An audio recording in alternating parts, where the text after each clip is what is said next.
Bom dia, igreja. A graça e a paz do nosso Senhor Jesus. Amém? Primeiramente, pedir desculpa, deu um tilt. Na hora de passar a música, está tendo algum problema ali de sincronização, sincronia ali da passagem da música ali. E tilt é da nossa época, né? Agora fala bug. Então, deu uma bugada lá no computador. E aí, a última música acabou não sincronizando. E aí eu estou fazendo uma parceria com o Arthur lá, que vai passar bastante versículos do capítulo 13 do livro de Atos. Então vai ser bem dinâmico, tá? Relembrando do culto do domingo passado, foi trabalhado o capítulo 12 de Atos. Então nessa série do livro de Atos, o único livro histórico do Novo Testamento, o Daniel trouxe para a gente 3 tópicos, né? Primeiro, que Deus vê nossas tribulações, Deus ouve nossas orações e Deus lida com nossos inimigos. Esses foram os 3 tópicos que foram abordados no domingo passado. O livro de Atos, ele traz a igreja em ação, né? Então, desde lá do capítulo 1, Lucas, né, que escreveu o Evangelho de Lucas, escreveu o livro de Atos, ele faz aquela introdução e a continuação do que Jesus vem ensinando e continua a ensinar, e depois a igreja em ação. E a gente viu nesses vários cultos no livro de Atos, muita coisa acontecendo, muitos fatos ocorrendo. O livro de Atos, um livro histórico, né? Nos traz acontecimentos, e dentro daquela interpretação da Bíblia, né, da hermenêutica, a gente passa pelos acontecimentos e aí vai extraindo, né, o conteúdo, a doutrina, né, nesse transcorrer dos fatos, tá? E nós vimos que sempre que acontecia alguma vicissitude, algum problema, a igreja ela saía vitoriosa ainda, tá? Então nós vamos ver no capítulo 13, começa então as viagens missionárias, né? Capítulo 9, a conversão de Saulo, né, a Paulo. Capítulo 10, um capítulo importante também, que é a primeira evangelização do apóstolo Pedro diante de um gentil, Cornélio. Então, toda aquela preparação, né, para que Pedro fosse entrar na casa de um gentil, que isso não era possível. Depois, no capítulo 11, Pedro explica isso, né? Os judeus falam, como é que você entrou na casa do gentil? Tudo mais. Não, Deus veio para salvar a todos. Tudo que aconteceu lá em Jerusalém no dia de Pentecostes, o Espírito Santo desceu, aconteceu exatamente com os gentios. Pedro explicou isso. Aí o capítulo 12 foi domingo passado. E vamos iniciar então o capítulo 13, tá? Então, no capítulo 13, pode passar aí, Arthur. Põe o mapinha aí. O capítulo 13 marca o início, então, das viagens missionárias. Então, de capítulos 13 e 14 é a primeira viagem missionária do apóstolo Paulo. Põe a projeção, o primeiro slide aí, que é o segundo, né, que é o mapinha. Aí. Então, nessa primeira viagem missionária, eles saem de Antioquia, aqui na direita, né? Sai de Antioquia, vem para a ilha de Chipre, cidade de Salamina, Pafos, passa por Perge, vai para Antioquia da Psídia, Icônio, Listra, Derbe e depois volta. A volta também tem uma estratégia, a gente vai ver isso, tá? Então, em cada uma dessas cidades, a gente vai ver alguns acontecimentos e extrair o ensinamento daí, tá? Nós vamos analisar o modus operandi, né? A forma de operar da oposição que eles encontram nessa viagem. E o capítulo 13, nós vamos dividir didaticamente O Daniel leu para a gente dos versículos 1 ao 15, né? 13 do 1 ao 15. É uma parte introdutória ali, os preparativos para a primeira grande viagem missionária. Do 16 ao 41, é uma bela pregação de Paulo, né? Ali na Antioquia da Psídia, lá em cima, o pessoal pede a palavra, né? É aberta a palavra e Paulo faz uma grande pregação. Também é um bom resumo aí dos acontecimentos passados da Bíblia. E isso vai do 16 ao 41. Nós não vamos trabalhar esses versículos, tá? É uma pregação propriamente dita ali. E depois a gente fecha no capítulo 13, dos versículos 42 a 52, tá bom? Muito bom. Fizemos a leitura de Atos 13, 1 a 15. Então vamos começar, então, a trabalhar em cima dos versículos. Então, em Atos 13, 1, nós lemos assim: havia na igreja de Antioquia profetas e mestres, Barnabé, Simeão, por nome Níger, Lúcio de Cirene, Manaém, Colasso de Herodes, o tetrarca, e Saulo. Uma equipe boa aqui. E servindo eles ao Senhor e jejuando, disse o Espírito Santo: separai-me agora Barnabé e Saulo para a obra a que os tenho chamado. Então, jejuando e orando e impondo sobre eles as mãos, os despediram. E aqui a gente vai dar uma ênfase no seguinte: nós conhecemos o livro de Atos como Atos dos Apóstolos, né? Na verdade, muitos autores dão a ênfase que aqui os Atos é do Espírito Santo. A gente vai ver. Toda a obra aqui, feita pelos apóstolos, lógico que a gente sabe que todos nós, né, os apóstolos, todos os cristãos, nós somos instrumentos na mão de Deus, né? Então, o grande autor aqui, e o grande executor de todas as obras aqui, todas as tarefas, foi o Espírito Santo. E a gente vai ver isso através de muitos versículos, tá? Preparem-se aí, que a gente vai ler bastante. Então, no capítulo 1 de Atos, versículo 2, a gente lê assim, ó: até o dia em que, depois de haver dado mandamento por intermédio do Espírito Santo aos apóstolos que escolheram, foi levado às alturas. Então, Espírito Santo dando mandamento aqui, ó, dado mandamento por intermédio do Espírito Santo. Atos 2, 4.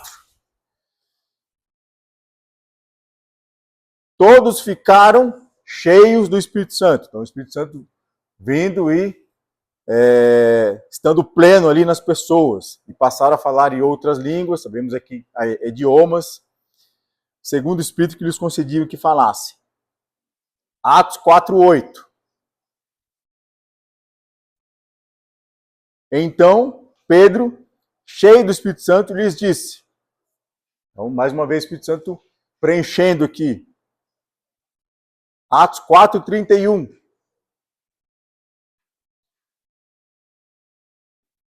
Tendo eles orado, tremeu o lugar onde estavam reunidos. Todos ficaram cheios do Espírito Santo e com intrepidez anunciavam a palavra de Deus. Então o Espírito Santo aqui preenchendo as pessoas, fazendo aquela habitação, né? A partir de Pentecostes. Atos 6:10. Aqui Estevão, né? Pregando e falando ali com os doutores da lei. Então, Atos 6:10. E não podiam resistir à sabedoria e ao Espírito, pelo qual ele falava. Então, quem estava falando ali? Estevão, cheio do Espírito Santo, o Espírito Santo é que estava agindo ali. Atos 8, 29.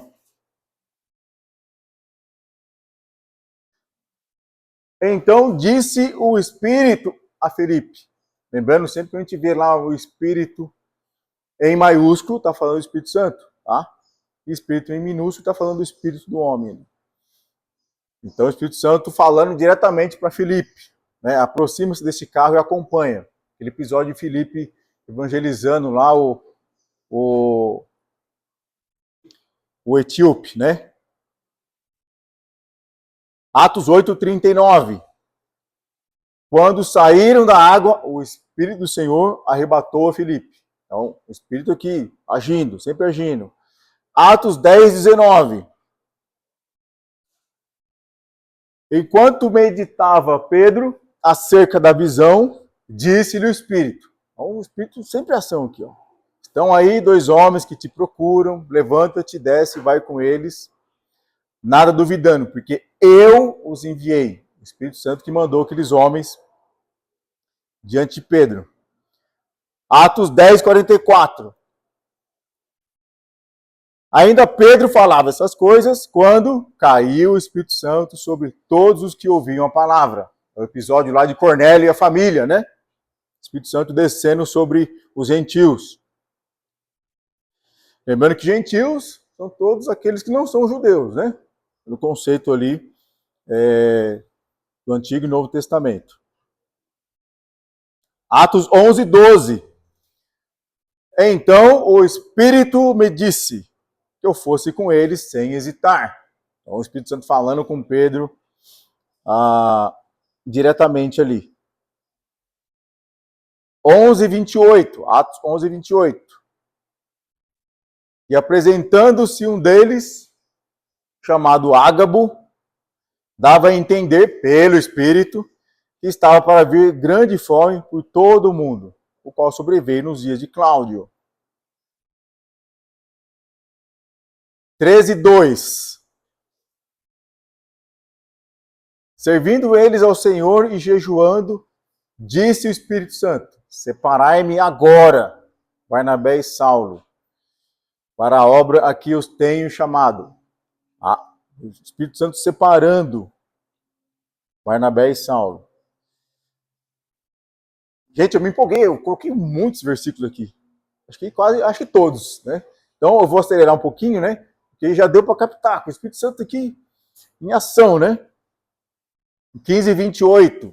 Pois pareceu bem ao Espírito Santo e a nós não vos impor maior encargo. Aqui é o Concílio de Jerusalém, né? E nós vamos chegar lá no capítulo 15. E assim vai, né? No livro de Atos como um todo. No capítulo 16, versículo 6.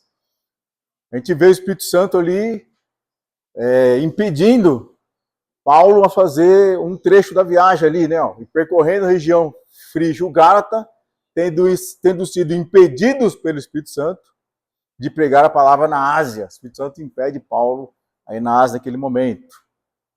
Defrontando Mísia, tentaram ir para Bitínia, mas o Espírito Santo Jesus não permitiu. Eu li o 7 aqui, tá? 20:23.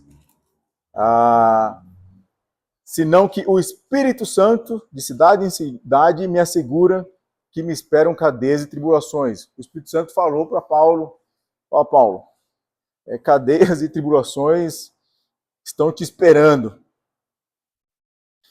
E assim por diante, tá? Em Atos 20:28, Atos 21:4, Atos 21:11. Vamos lá, põe o 21:11 aí, Arthur, por favor. Só para a gente fechar. Aí, vindo Ágabo ter convosco, tomando o cinto de Paulo, ligando com ele os próprios pés e mãos, declarou: isto diz o Espírito Santo.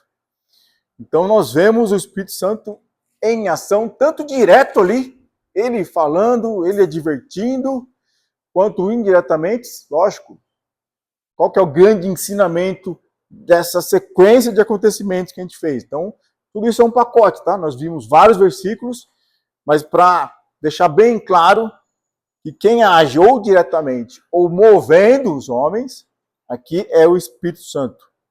Então, a primeira lição que a gente pega desse trecho, né, do início das viagens missionárias e de tudo que acontece com a igreja primitiva, é que toda a obra é em dependência e em conjunto com o Espírito Santo. E primeiro o ensinamento que a gente extrai disso? E nós, como está a nossa dependência do Espírito Santo? Como que está a busca? Como que a gente fica cheio do Espírito Santo mesmo? Como que nós ficamos abertos a ouvir a voz do Espírito Santo? Isso metaforicamente, né? Hoje não ouvimos mais diretamente aqui no ouvido, mas o Espírito Santo nos fala no coração e ele tem a metodologia, que é trabalhar em cima daquilo que nós aprendemos. Vamos abrir Efésios 5,18 para relembrar como deve ser a nossa vida em comunhão com Deus e aberta ao Espírito Santo. Né? Efésios 5,18.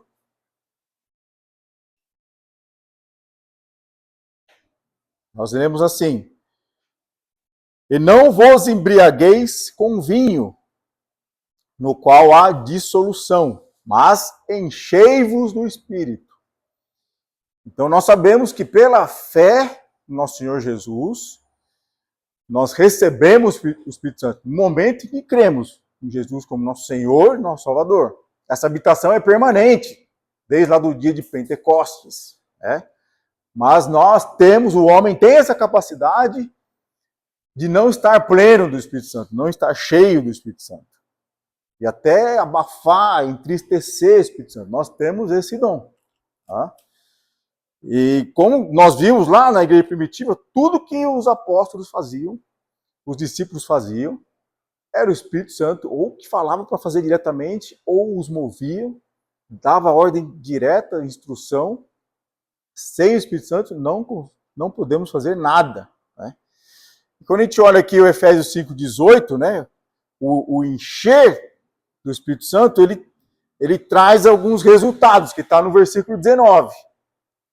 Põe aí o 19 para a gente.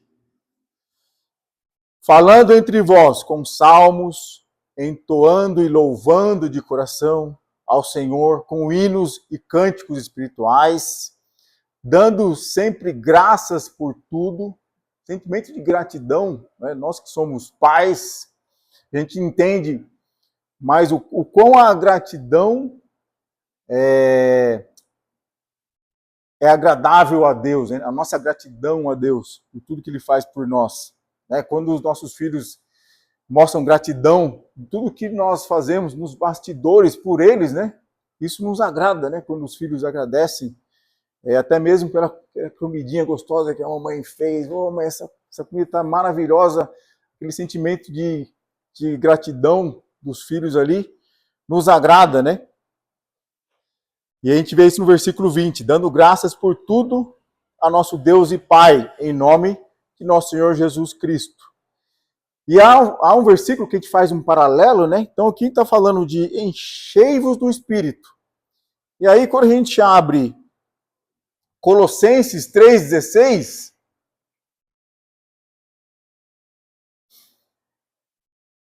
nós lemos assim: habite ricamente em vós a palavra de Cristo. Lá em Efésios, enchei-vos do Espírito. Em Colossenses, habite ricamente em vós a palavra de Cristo. E veja aqui o resultado do habitar em vós a palavra de Cristo. É o mesmo resultado que a gente vê em Efésios 5,18. Lemos assim: instruí-vos e aconselhai-vos mutuamente em toda a sabedoria, e louvando a Deus com salmos e hinos e cânticos espirituais, com gratidão em vosso coração, né? A gratidão aí, né? Tudo que fizerdes, seja em palavra, seja em ação, fazei-o em nome do Senhor Jesus, dando a Ele graças a Deus Pai. Então, esses dois versículos, trabalhando paralelamente, a gente entende que o Espírito Santo trabalha com a palavra, então nós devemos buscar a palavra, habitar ricamente a palavra, para que o Espírito Santo tenha do que nos lembrar. Lembra lá em Atos, né? Quando Jesus deixa o Espírito Santo, ele vai falar: vou e deixo-vos o Consolador. Ele vos ensinará tudo o que eu tenho ensinado. Vos lembrará de tudo que eu tenho ensinado. O Espírito Santo só nos lembra daquilo que a gente já aprendeu, né? E aquilo que Jesus ensina, está escrito na palavra. Então, há essa dupla. A palavra de Deus e o agir do Espírito Santo. Se nós não buscamos a palavra, o Espírito Santo não tem sobre o que agir. Então, como que nós mantemos a comunhão com o Espírito Santo? Buscando a palavra, orando sem cessar. Vamos abrir lá em 1 Tessalonicenses 5,14. Vai no 17 direto. 1 Tessalonicenses 5,17. Para a gente ir direto ao ponto aqui. Orai sem cessar. 18. Em tudo dai graças, porque essa é a vontade de Deus em Cristo Jesus para convosco. 19. Não apagueis o Espírito. Como que a gente não apaga o Espírito, né? Orando sem cessar, dando graças. Nos versículos 14, né? Ele dá 14 até o 17 ali, né? Sejam longânimos com todos. Então, o homem tem esse dom de apagar. E esse apagar aqui, essa palavra, ela tem a ver com das formas de combate a incêndio mesmo. Está aqui o abafar, né? Nós podemos combater incêndio por abafamento. Você coloca, né, algo por cima, mas a brasa fica lá ainda. Se você não jogar água ali assim, pelo resfriamento, só abafando, ainda fica quente ali. Então a gente consegue abafar, a gente não perde o Espírito Santo, fica a brasinha lá, mas não tem fogo, não tem, né, não está avivado ali, né, a chama. Então nós temos o dom de entristecer e apagar o Espírito Santo. Se nós fizermos isso, não podemos produzir nada.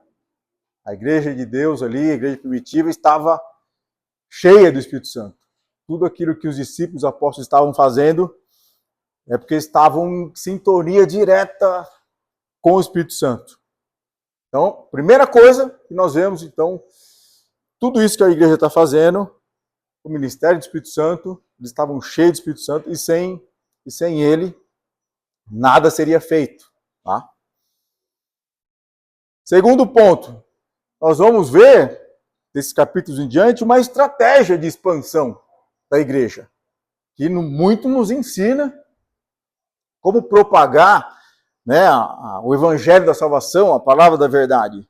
Aqui nós somos chamados. Vamos relembrar que nós vimos lá em Atos 11, 25.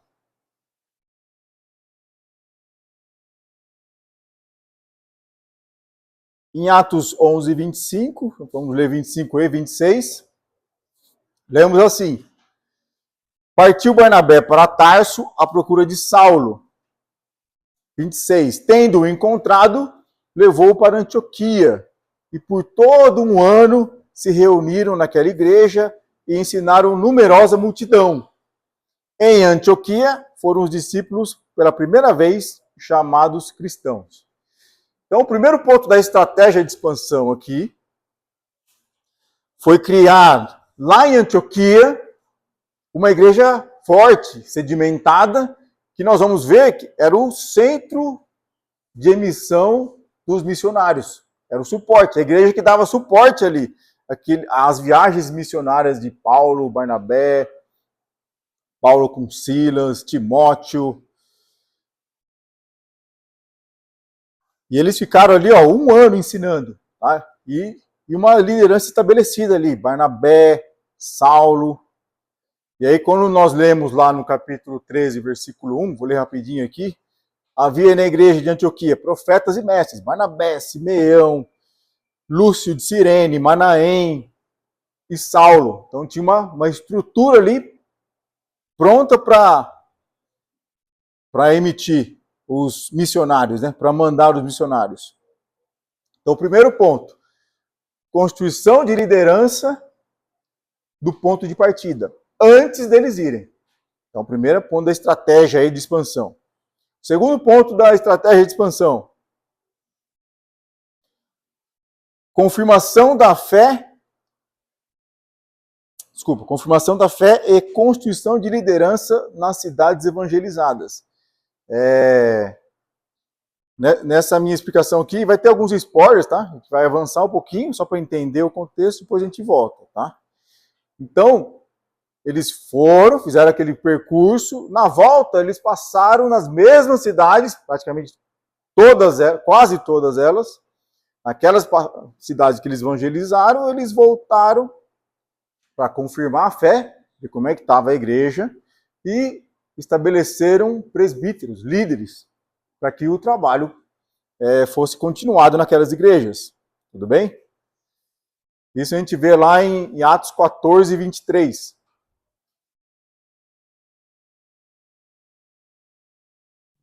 Atos 14, 23, a gente lê assim.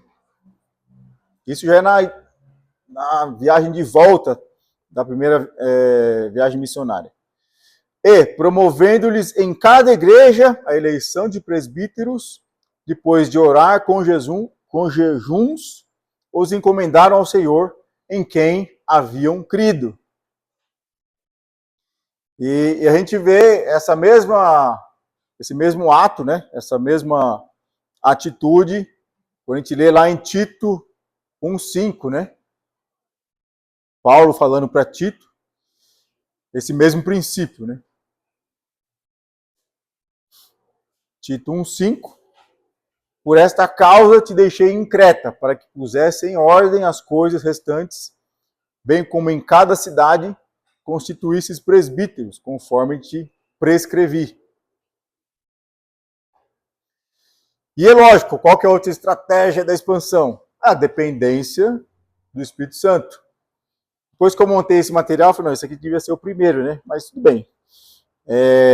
Por último, mas o mais importante, dentro da estratégia de propagar o Evangelho, é a dependência do Espírito Santo.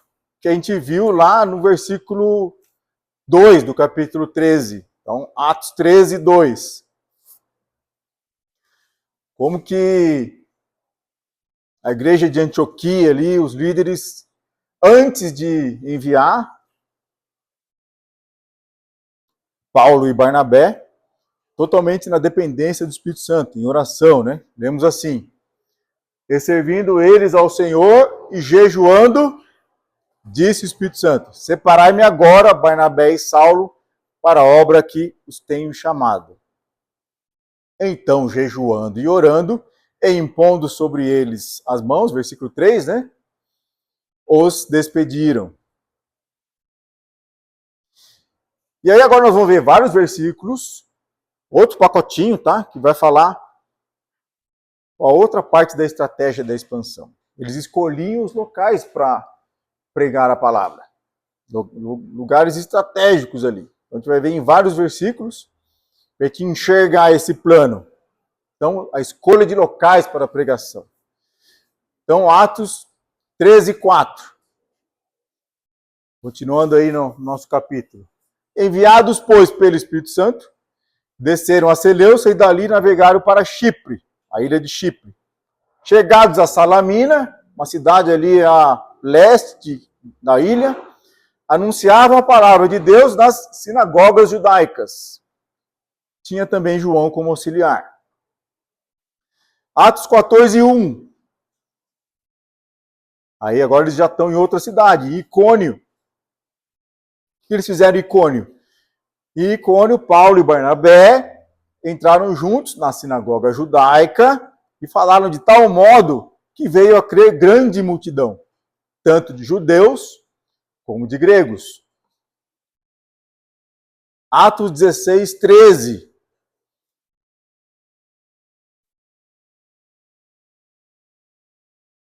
Aqui já é a segunda viagem missionária, tá? No sábado, saímos da cidade para junto do rio, onde nos pareceu haver um lugar de oração. Então, buscaram um lugar de oração e, assentando-nos, falamos às mulheres que para ali tinham concorrido. Atos 17:1.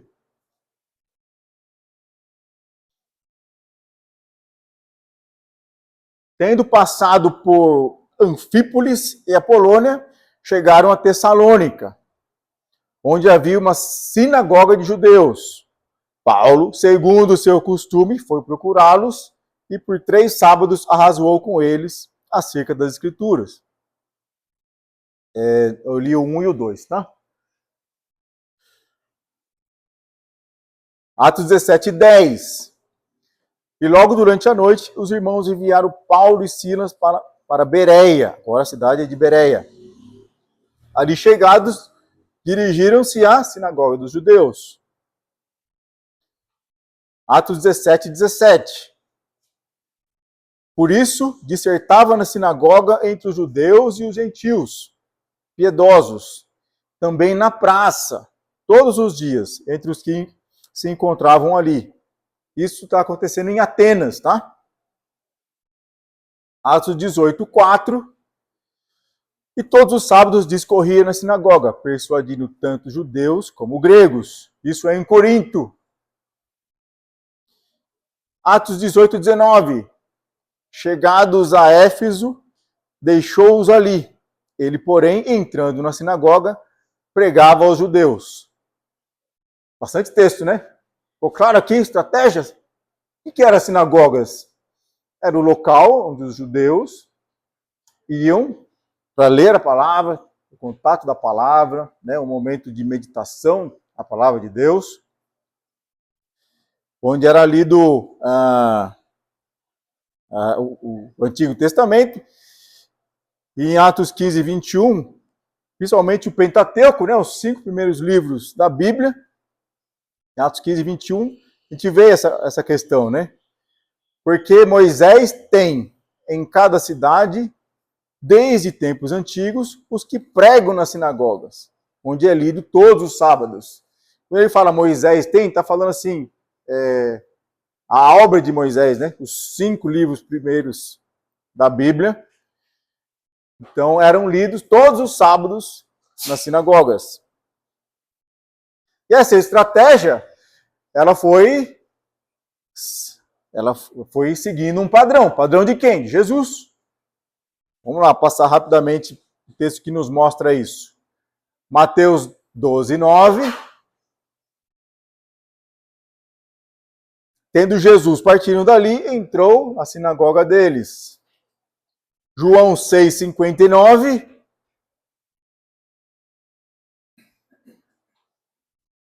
João 6:59. Estas coisas disse Jesus quando ensinava na sinagoga de Cafarnaum. Marcos 3:1.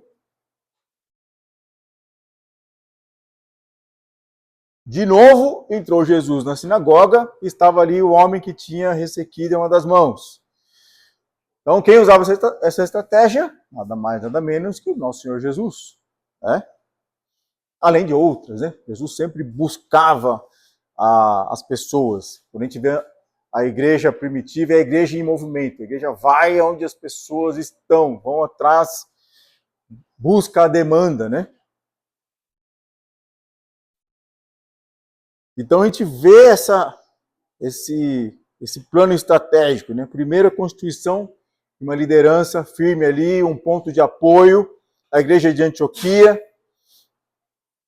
A gente vê que não só eles passam pelas cidades, mas no retorno confirma como é que está a festa, está tudo certo, e estabelece liderança local, tudo isso na dependência do Espírito Santo, e escolhas estratégicas de onde pregar, onde proclamar o evangelho, né, de forma a ter um alcance ali.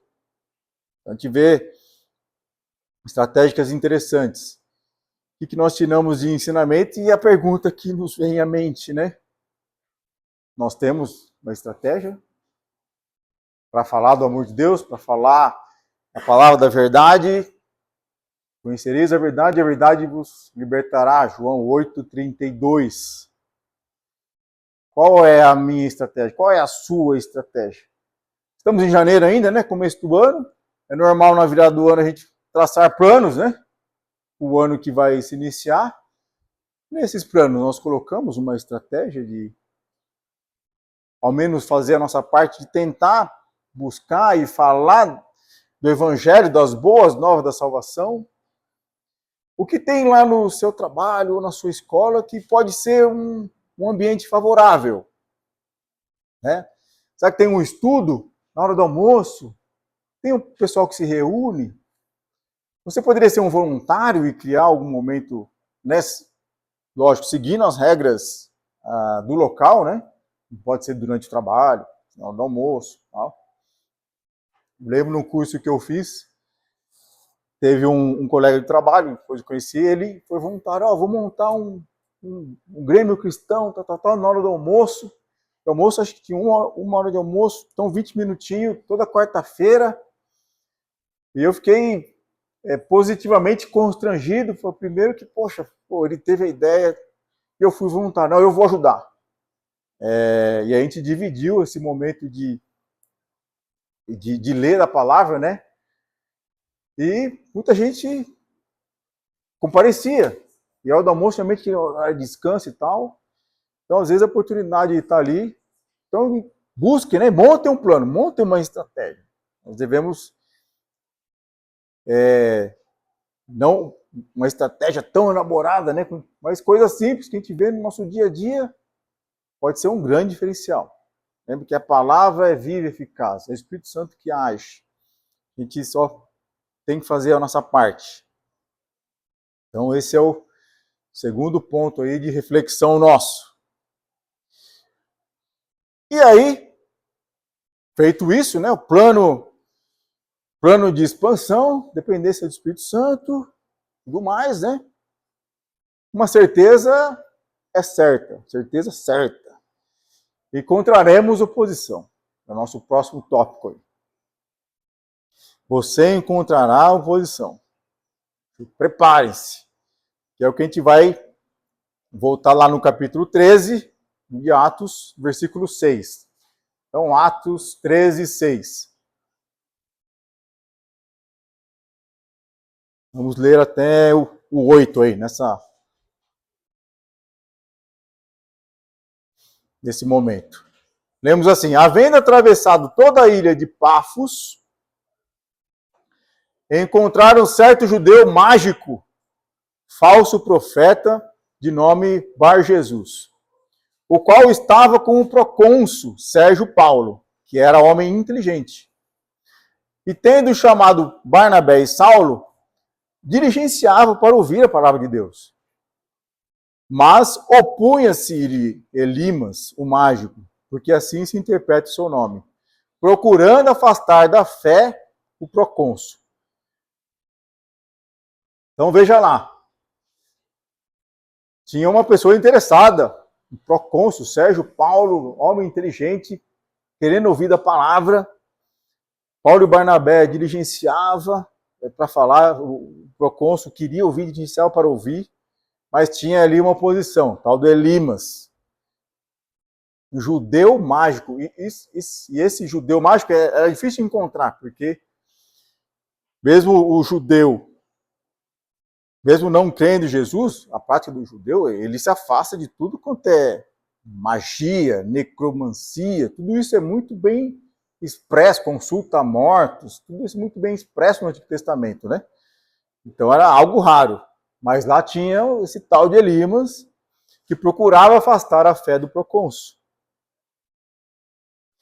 E aí eles, saindo de Pafos, eu vou ler aqui rapidamente, não precisa abrir aí, eles passam por Perge, chega a Antioquia da Psídia. Da Antioquia da Psídia, Paulo faz a grande pregação, tudo bem? E aí a gente vai ver outro exemplo aqui de oposição. E a gente chega lá em Atos 13, 42, tá? Atos 13, 42, a gente vai ver outro exemplo de oposição aqui. Então, depois da grande pregação de Paulo, lá em Antioquia da Psídia, não é Antioquia que era a igreja que emitiram os missionários, tá? No versículo 42, Oxe, você não tá achando aqui. O ventilador tá me trollando. Depois da pregação de Paulo, Atos 12, 42, a gente lê assim, ó. Ao saírem eles, rogaram-lhes que no sábado seguinte lhes falassem essas mesmas palavras. 43. Despedida a sinagoga, muitos dos judeus e dos prosélitos piedosos seguiram Paulo e Barnabé. E esses, falando-lhes, os persuadiam a perseverar na graça de Deus. Aí, 44. No sábado seguinte, então, Paulo, Barnabé voltam para pregar. Então, no sábado seguinte, lendo 44 aqui, afluiu quase toda a cidade para ouvir a palavra de Deus. Mas os judeus, vendo as multidões, tomaram-se de inveja e, blasfemando, contradiziam o que Paulo falava.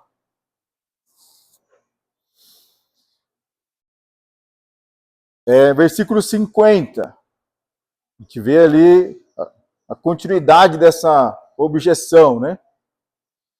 13:50. Mas os judeus instigaram as mulheres piedosas de alta posição e os principais da cidade e levaram perseguição contra Paulo e Barnabé, expulsando-os do seu território. Então a objeção aqui, a pregação da palavra foi tão grande que expulsaram Paulo e Barnabé da Antioquia da Psídia.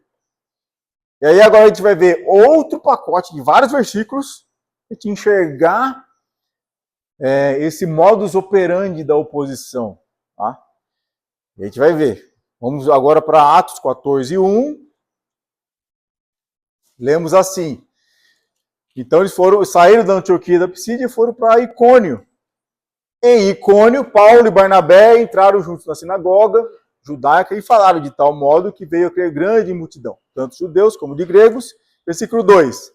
Mas os judeus incrédulos incitaram e irritaram os ânimos dos gentios contra os irmãos. Aí agora a gente vai para a cidade de Listra, cidade chamada Listra, Atos 14:19. Sobrevieram, porém, judeus de Antioquia e Icônio, e instigando as multidões e apedrejando a Paulo, arrastaram para fora, dando-o por morto. Então, eles saíram lá de Antioquia e Icônio, eles perseguiram, né? Vamos atrás desse cara aí. Ele vai falar lá na outra cidade, vamos junto. Foram lá, instigaram as multidões e apedrejaram a Paulo. Aí lá na segunda viagem missionária, Atos 17:5. Os judeus, porém, movidos de inveja, trazendo consigo alguns homens maus, dentre a malandragem, ajuntando a turba, alvoroçaram a cidade e, assaltando a casa de Jasão, procuravam trazê-lo para o meio do povo. Então, Tessalônica, a mesma coisa. Em Bereia, outra cidade, Atos 17:13. Mas logo que os judeus de Tessalônica, então de novo, saíram de Tessalônica, correram para Bereia, souberam que a palavra de Deus era anunciada por Paulo também em Bereia, foram lá excitar e perturbar o povo.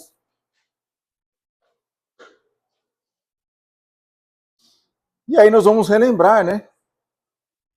Alguns ensinamentos aqui. O que o nosso Senhor Jesus falou, né? João 15:20.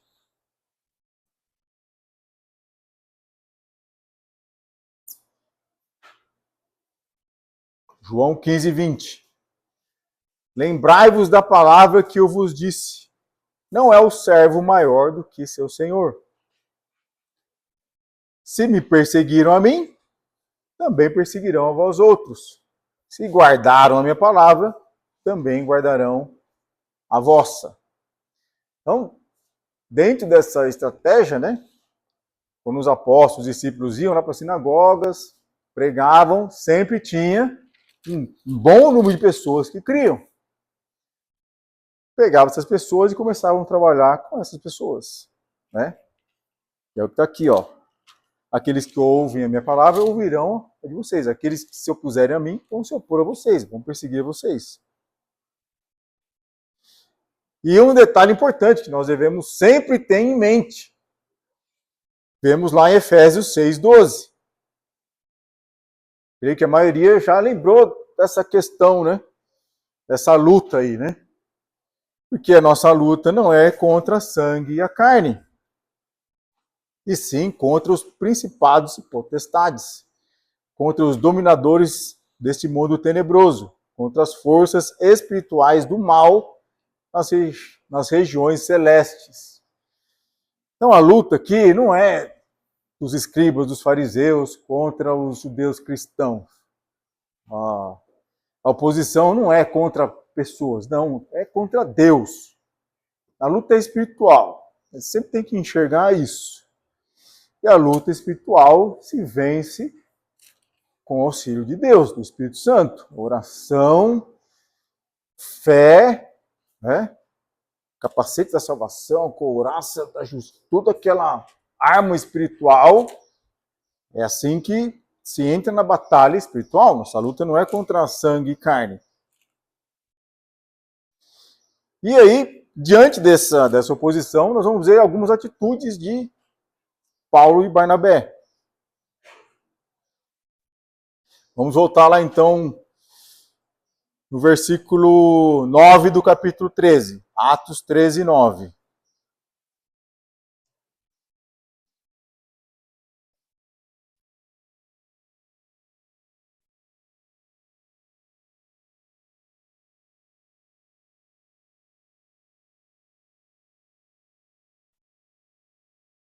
Atos 13, 9, vamos ler até o 11, tá?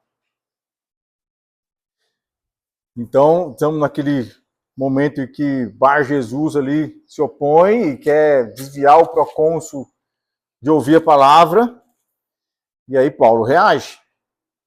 Lemos assim: todavia, Saulo, também chamado Paulo, cheio do Espírito Santo, fixando nele os olhos, então, direto assim, ó.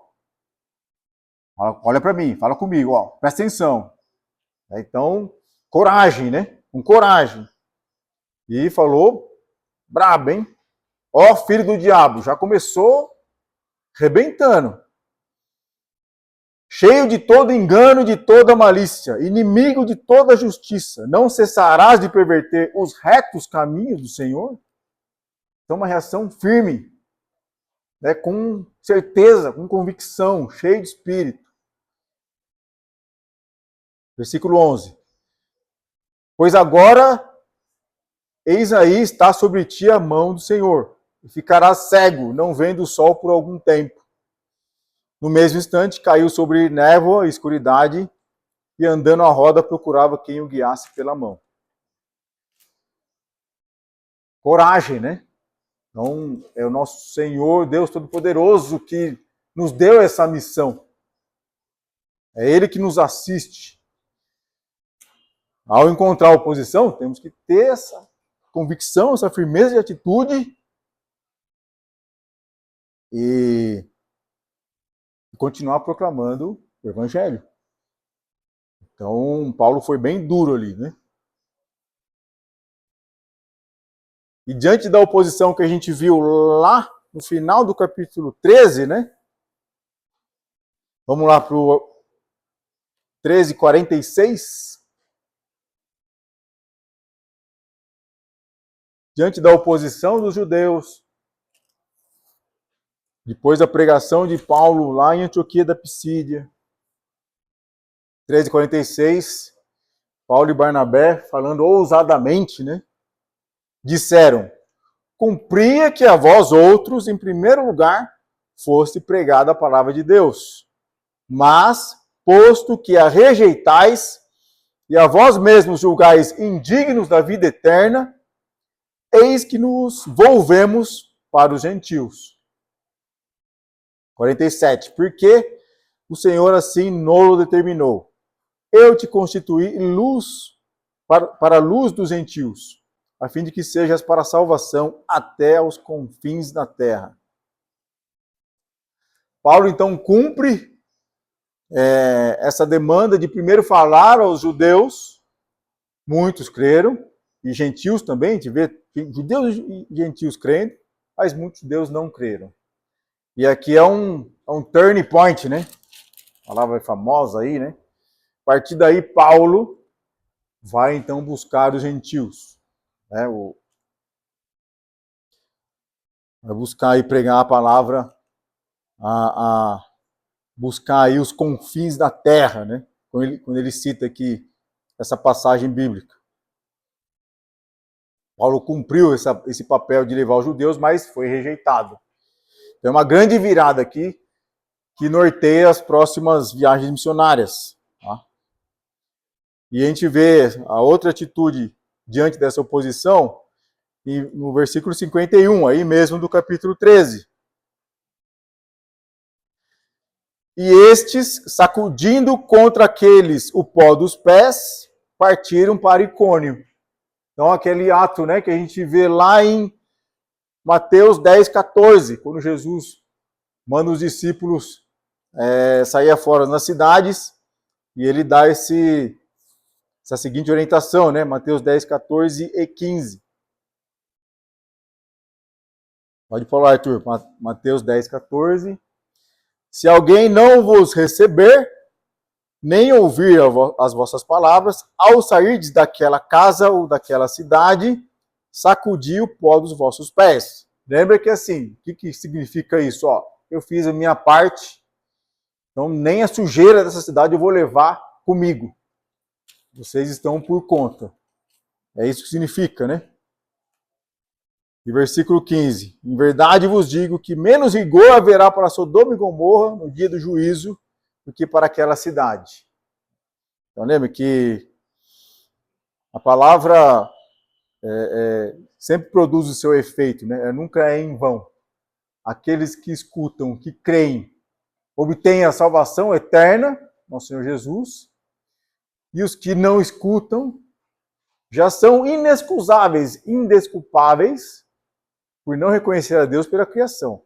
E ainda escutaram o evangelho da salvação e não creram. Qual que é o efeito? É a sanção eterna.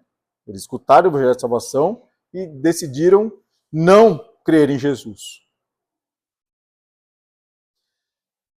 Então nós vimos, né, depois do todo o plano de expansão colocado em ação, não foi fácil. Vários momentos, aliás, acho que todos os momentos, teve oposição. E saibam, vai ter oposição. E se preparar para isso é importantíssimo. Quando a gente se prepara, né, enxerga lá, a gente já pensa em como reagir, em como responder, assim como Paulo fez, né, com convicção, com fé.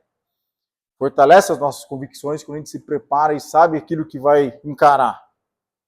E clareia as nossas decisões, as nossas atitudes, e como proceder diante da oposição, né, da contra-argumentação. Não é pego de surpresa. Ok? Então nós vimos, né, que tudo isso que acontece com a igreja primitiva, primeiro, são atos do Espírito Santo, movendo os discípulos, os apóstolos, ou falando diretamente. Sabemos que o Espírito Santo fala conosco através da palavra que a gente aprende, que a gente busca, fala aos nossos corações. Todo aquele que crê tem a habitação permanente do Espírito Santo. Nós vimos a estratégia da expansão. Primeiro, constituindo ali a liderança numa igreja local fortalecida. Paulo e Barnabé, 1 ano ensinando, a igreja crescendo. Aí na dependência do Espírito Santo, em jejum e oração, eles colocam na dependência de Deus,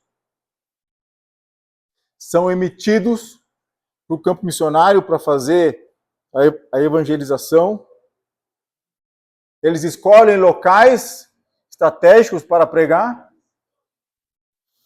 Na volta, passa para conferir o que aconteceu. Institui liderança nas cidades por onde passaram. Encontraram oposição e tiveram a atitude correta diante dessa oposição. porque já sabiam que ia ter, Jesus advertiu, né? Que encontrariam perseguições, tribulações, mas tem de bom ânimo, eu venci o mundo, Jesus disse. Nós vimos que aconteceu em todas as cidades que eles passaram, teve oposição. E diante de tudo isso, assim como vinha acontecendo, é o nosso quarto tópico aqui, qual foi o resultado? A igreja continuou obtendo vitórias. Vamos lá, Atos 13, 12.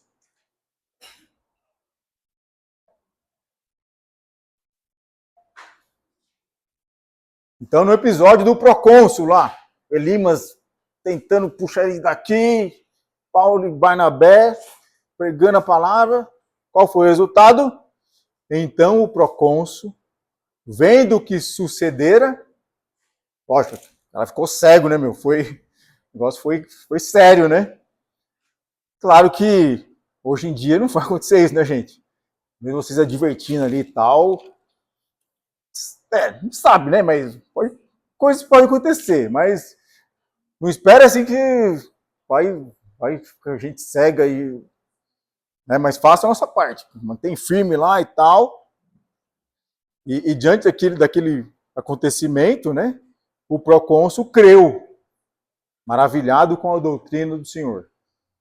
O procônsul creu. 13:48. Depois da grande pregação lá de Paulo em Antioquia da Psídia, a oposição dos judeus. O que aconteceu? 13:48. Os gentios, ouvindo isto, regozijavam-se e glorificavam a palavra do Senhor. E creram todos os que haviam sido destinados para a vida eterna. E divulgava-se a palavra do Senhor por toda aquela região. Mais uma vitória. Tá? Gentios se regozijavam, muitos creram. 13:52. Os discípulos, porém, transbordavam de alegria e do Espírito Santo. Então, mais uma vitória, mais uma goleada da igreja, né? Como o pastor Marcelo estava trazendo nas suas pregações. Então, diante de todos os problemas, todas as provas ali que os discípulos, os apóstolos estavam enfrentando, a igreja estava ganhando de goleada. Que continua, tá? Por quê? O Espírito Santo estava agindo. Lembrando, então, a obra é do Espírito. Mas temos que ter um plano de ação. Né? Se a gente ficar parado, nada vai acontecer. Temos que agir, temos que ir ao encontro. Cientes de que haverá resistência, haverá provas, haverá oposição direta na cara. E devemos estar preparados para isso. E que, ao ver a igreja primitiva em ação, né, a todos esses exemplos, possamos estar sempre fortalecidos e motivados a sermos verdadeiras testemunhas do Evangelho, firmes, convictos, confiantes, de forma ativa e perseverante. Né? Há exemplos da igreja, exemplo dos irmãos da igreja primitiva. Amém? Era isso que tínhamos para hoje, então, queridos irmãos. Vamos orar então para encerrar.